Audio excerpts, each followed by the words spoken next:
All right, now that the unofficial start to summer is here, it's time to start grilling and chilling. So let's go over the basics. So we're going to start with cleaning those grates. There are a couple ways to do this, but here's an easy one. What you do is you make a 2-to-1 ratio mix of baking soda and vinegar. So 2 cups of baking soda, 1 of vinegar, or whatever container you have. And then you can use a stiff brush, not a metal brush, to scrub those grates. Rinse and repeat as many times as needed. This also helps if there are rust on the grates. Now, another option, in case your grates are in really bad shape, is to actually let them soak in that mixture overnight before scrubbing. So just a quick warning, wire bristles can be dangerous. They can actually break off and end up in your food. So look for those brushes that are metal but no bristles. Some of them have wire mesh or wire circles that won't break off. Here's a safety measure that I actually forgot to do last year. You just make some soapy water, right? You do it right there in your sink, and that's also where you could soak those grates if you wanted to, but dip a brush in it and rub it along the gas line of your grill, because what you're doing there is looking for bubbles, which can indicate leaks, and nobody needs that because that could lead to an explosion.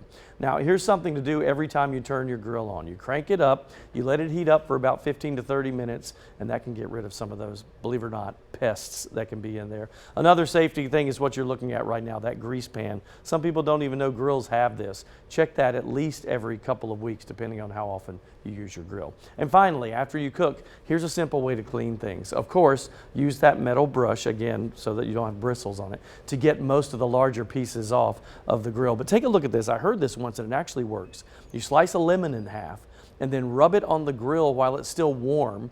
The acid actually helps break down the residue. Then you can wipe it off with a cool, wet cloth. And don't forget also, and there it is, just kind of wiping it off, but also you can season your grill by doing what you just saw there, and that is to put a little cooking oil on it and rub it over the grate when you're finished with cleaning it after cooking, and that kind of keeps it ready for the next time and helps things not stick. As far as the exterior goes, you can use a cleaner of your choice, but here's what I do for those little rust stains. You'll look at this video really closely there, there's a little bit of rust. If you just take an SOS steel wool pad or any type of steel wool, just go over it lightly and it will not scratch it if you do it lightly enough.